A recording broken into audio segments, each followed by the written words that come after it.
Hi there. In this video, I'm going to show you how to connect your Google or Outlook calendar with your PulseGrowth account so that any appointments booked through PulseGrowth automatically appear on your personal calendar as well.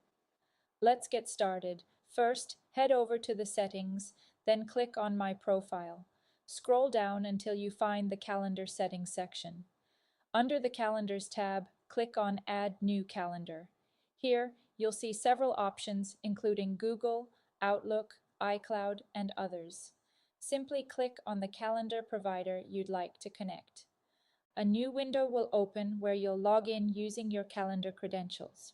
Once you complete the login, your Google or Outlook calendar will be connected to your PulseGrowth account. From this point forward, any appointments booked on your PulseGrowth calendar will automatically sync to your personal calendar. Next, let's connect your video conferencing platform. Switch over to the Video Conferencing tab and click New. Select the platform you'd like to use, such as Zoom or another supported option, then click Connect.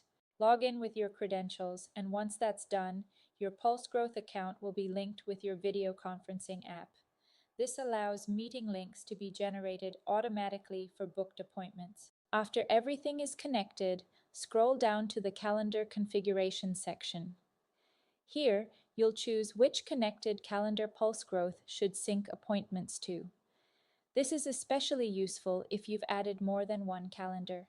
You can also select all calendars to check for conflicts.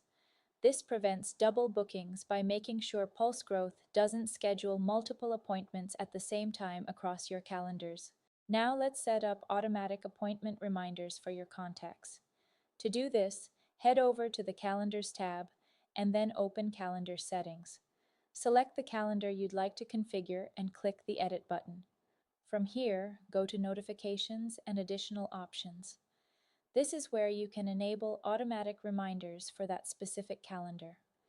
You'll start by selecting the appointment status you want reminders to be sent for, such as confirmed or unconfirmed meetings. Then click Edit and choose the channel you'd like to use for reminders. Let's begin with email. You can write your email content directly here, or you can select an existing email template if you prefer. Once your message is ready, fill out the required fields and click Save. You can repeat this same process to enable reminders via SMS, WhatsApp, or in-app notifications, depending on how you'd like to communicate with your contacts. This ensures your clients receive timely reminders and reduces no-shows while keeping everything automated inside PulseGrowth. And that's it. You've now learned how to connect your personal calendar to your PulseGrowth account, link your video conferencing platform, configure calendar syncing, and set up automatic appointment reminders across multiple channels. For further information, feel free to visit our support portal. And if you have any questions, you can always reach out to us at connectopulsegrowth.io. Thanks for watching, and I'll see you in the next video.